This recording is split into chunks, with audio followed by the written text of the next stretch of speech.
तो कहानी के शुरू में हम एक लड़के को देखते हैं जो अपने भाई को ढूंढ रहा था। वो उसे ढूंढता हुआ एक पार्टी में आ जाता है जहाँ पर सभी लोग बहुत ज़्यादा मज़े कर रहे थे। वहीं पर कोई उसे बताता है कि उसका भाई ऊपर वाले कमरे में है। जब वो लड़का ऊपर वाले कमरे में जाता है तो देखता है उसका भाई बुरी हालत में था और वो उनके डैड के बारे में अजीबोगरीब बातें कर रहा था। यह सुनकर वो लड़का डर जाता है क्योंकि इनके डैड को मरे हुए बहुत साल हो गए थे। वो अब अपने भाई को नीचे ले आया था। तभी उस लड़के का भाई उस पर चाकू से वार करता है और फिर बाद में उसने अपनी जान ले ली थी।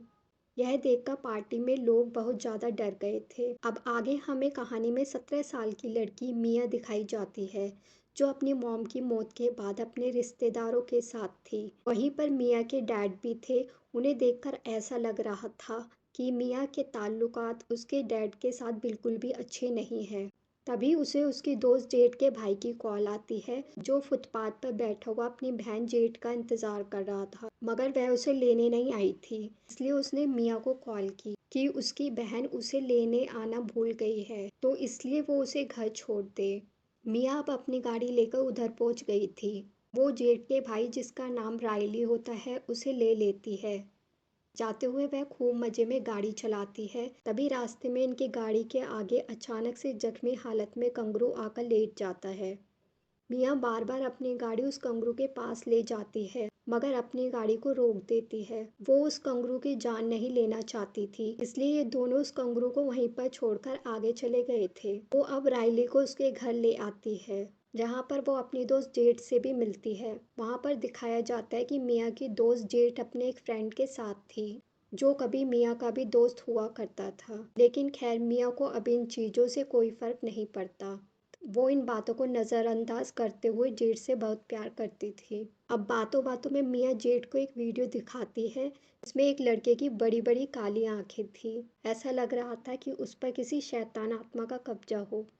तभी वहाँ पर उनका एक दोस्त आता है। आज रात इन सब ने अपने दोस्त के यहाँ पार्टी में जाना था। ये सभी उधर पहुँच जाते हैं। मिया का दोस्त सबको बताता है कि हम गेम खेलने वाले हैं जिसका नाम है टॉक टू मी, मुझसे बात करो। मिया इस गेम को खेलने के लिए तैयार थी। उसे एक चेयर पे बिठाकर बांध दिया जाता है। अब उसका दोस्त उसके सामने टेबल पर रखी हुई मोमबत्ती जलाता है। दूसरा दोस्त एक अजीब से हाथ के स्टैचू को मिया के सामने रख देता है। अब उसको यह लोग बताते हैं कि तुम्हें इस हाथ से अपने हाथ को मिलाना होगा और टॉक टू मी बोलना होगा। तभी सारी लाइट्स बंद कर दी जाती हैं। जब मिया ऐसा करती है, उस स्टेचू हाथ से अपने हाथ को मिलाती है, तभी उसे अपने सामने एक बूढ़ा आदमी बैठा हुआ दिखाई देता है। यह देखकर तो वो बहुत ज़्यादा घबरा गई थी और अपना हाथ उस हाथ से अलग कर लेती है। लेकिन अपने दोस्तों के बहुत कहने पर वो इस खेल को फिर से शुरू करती है। दोबारा से उस हाथ को अपने हाथ से मिलाती है और कहती है आई लेट यू इन, कि मैं आपको अपने अंदर जाने देती हूँ। मतलब कि इस खेल में कोई भी बुरी ताकत थी तो मिया उसे अपने अंदर आने की इजाज़त दे रही थी। वो अब अपने सामने जेठ के भाई राइली को देखती है और कहती है वो तुम्हारे पीछे खड़ा है, वो तुम्हें पसंद करता है। यह सुनकर राइली को घबराहट होने लगी थी क्योंकि वो तो अपने दोस्त के बीच में बैठा था। वो सोचता है आखिर उसके पीछे कौन हो सकता है। मिया की आंखें काली पड़ चुकी थी। वो राइली से कहती है कि यहाँ से भाग जाओ। तभी 90 सेकंड का वक्त पूरा हो गया था। मिया के दोस्त उसके हाथ को उस अजीब हाथ से अलग कर देते हैं। मोमबत्ती को भी बुझा दिया गया था। मिया अपने होश में आ गई थी। मिया के साथ आखिर हुआ क्या था, यह तो हमें कहानी में आगे जाकर पता चलेगा। रात को राइली मिया की बातें सोच सोच कर सो नहीं पा रहा था। उसे अकेले कमरे में बहुत ज्यादा डर लग रहा होता है, इसलिए वो अपनी बहन जेठ के कमरे में जाता है, मगर वो भी उसे अपने साथ सुलाने से मना कर देती है।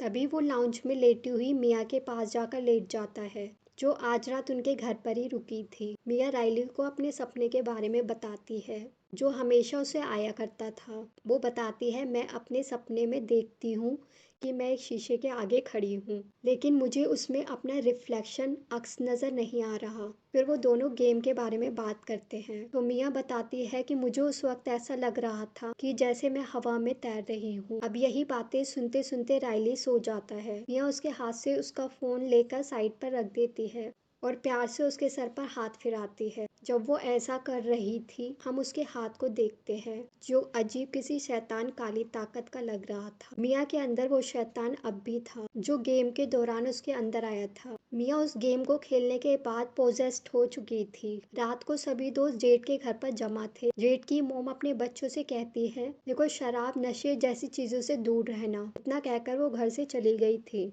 अब यहीं पर मिया अपने एक दोस्त थे उस हाथ के बारे में पूछते हैं। वो बताता है कि मैं ज़्यादा तो कुछ नहीं जानता, पर हाँ इस हाथ के बारे में कहा जाता है कि इसे एक मीडियम के जिस्म से काटा गया था। मीडियम मतलब वो जो भूत प्रेत आत्मा से बात कर सकते हैं। ऐसा इसलिए किया गया था ताकि आत्माओं की दुनिया से इंसान जुड़े रहे। मतलब यह हाथ आत्माओं की दुनिया का रास्ता है। अब यहाँ पर सभी एक एक करके उस हाथ के साथ गेम को खेलते हैं और बारी बारी सब एक दूसरे की वीडियो भी बना रहे थे। सभी को ऐसा करने में बहुत मजा आ रहा था, मगर जेट इस गेम को एक बार भी नहीं खेलती। यहीं पर राइली भी इस गेम को खेलने का बोलता है, मगर जेट उसे मना करके बाहर चली जाती है। अब जब जेट बाहर जाती है तो मिया राइली को गेम खेलने की इजाजत दे देती है। मिया जो पोजेस थी शैतान के कंट्रोल में, तो जो कुछ शैतान उसे सोचने या बोलने का कह रहा था वो कर रही थी। राइली अब जब उस गेम को शुरू करता है और वह हाथ पकड़ता है, आई लेट यू इन कहता है, वैसे ही उसके अंदर मिया की मॉम की आत्मा आ जाती है जो कि मिया से बात करने लगी थी। मगर तब तक वो वक्त पूरा हो गया था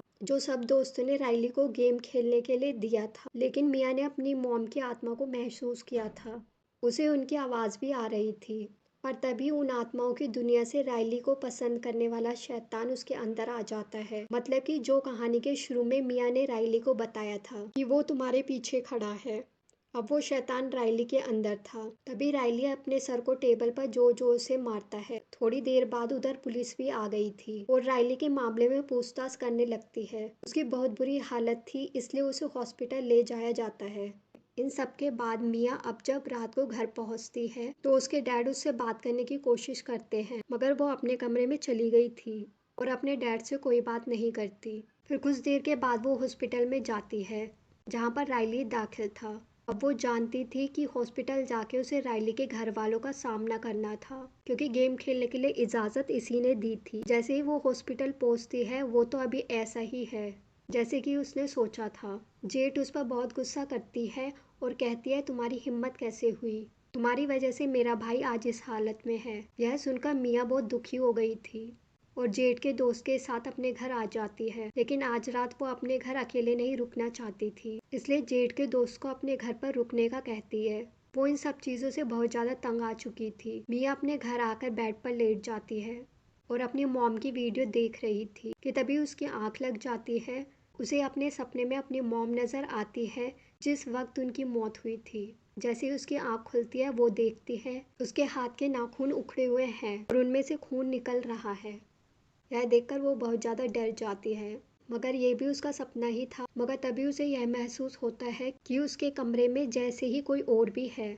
जब वो जेट के दोस्त के पास उसे देखने जाती है जो उसके साथ घर पर आया था, उसे एक शैतान नजर आता है जो जेट के दोस्त के पाँव चूस रहा था। मिया यह देखकर बहुत डर गई थी। वो बार बार उसे जगाने की कोशिश करती है, कहती है उठो, देखो तुम्हारे पास कौन है। लेकिन जैसे ही जेट का दोस्त नींद से जगता है, असलियत में मिया ही थी जो उसके पाँव को चूस रही थी। यह देखकर वो बहुत ज्यादा डर गया था और हैरान भी हो जाता है। उधर हॉस्पिटल में जेट और उसकी मोम जब राइली को बाथरूम में साफ कर रही थी तो तभी राइली जेट के हाथ पर काट लेता है और जोर जोर से हंसता हुआ फिर से अपना सर दीवार में मारता है। शैतान बार बार मिया को भी यह एहसास दिला रहा था कि राइली बहुत दुख में है, तो उसे तुम उसके दुख से आज़ाद कर दो, यानी कि उसे मार दो। मिया इन सब के बारे में अपने सभी दोस्तों से बात करती है। फिर वो उसी लड़के के पास जाते हैं जिसको हमने कहानी के शुरू में देखा, जिसके भाई ने अपनी जान ले ली थी। वो लड़का उन्हें यही बताता है कि वो हाथ एक शैतानी हाथ है, आत्माओं की दुनिया का रास्ता। इससे ज्यादा मैं उसके बारे में और कुछ नहीं जानता। इसलिए मिया के जितने भी दोस्त थे कुछ न कर पाने की वजह से अपने अपने रास्ते चल देते हैं। अब मिया, जेट और उसका दोस्त तीनों हॉस्पिटल वापस आते हैं। वो ये सोच रहे थे कि शायद उस दिन गेम में कुछ अधूरा रह गया हो, कि जब राइली वो गेम खेल रहा था तो उसने अपना सर जब टेबल पे मारा, इसी उसमें सब लग गए और उस मोमबत्ती को बुझाना भूल गए। तभी वो शैतान असली दुनिया में आ गया और अब राइली के अंदर है। वो अब उस शैतानी हाथ को राइली के हाथ में देते हैं पर कुछ भी नहीं होता। मिया यह सोचती है कि अगर राइली कुछ नहीं बोल रहा तो क्या पता वो मर गया हो, इसलिए अब वो उस हाथ से अपना हाथ मिलाती है और तभी कहती है, टॉक टू मी राइली, मुझे राइली से बात करनी है। तभी एक छोटी बच्ची उसके सामने आ जाती है जो उससे कह रही थी, आई लेट यू इन। तभी मिया आत्माओं शैतानों की दुनिया में चली गई थी। वो वहां पर राइली को देखती है जिसको शैतानों ने बुरी तरह से काबू किया हुआ था। यह देखकर वो बहुत ज्यादा डर गई थी और रोते हुए वापस अपनी दुनिया में आ जाती है। अब वो अपने घर आ गई थी जहाँ पर उसके डैड उसका इंतजार कर रहे थे। वो मिया के आते ही उसे उसके मॉम का खत सुनाते हैं जिसमें लिखा था, मेरे प्यारे हस्बैंड और मिया, आज मैं बहुत खुश हूँ। आज मेरे लिए बहुत बड़ा दिन है। मैं उम्मीद करती हूँ तुम भी बहुत अच्छे होगे। मैं अब बिल्कुल दर्द में नहीं हूँ। यह बातें सुनकर मिया अपने डैड के गले लग जाती है। तभी दूर से मिया को अपनी मॉम की आत्मा की आवाज़ सुनाई देती है कि तुम्हारे डैड झूठ बोल रहे हैं मिया।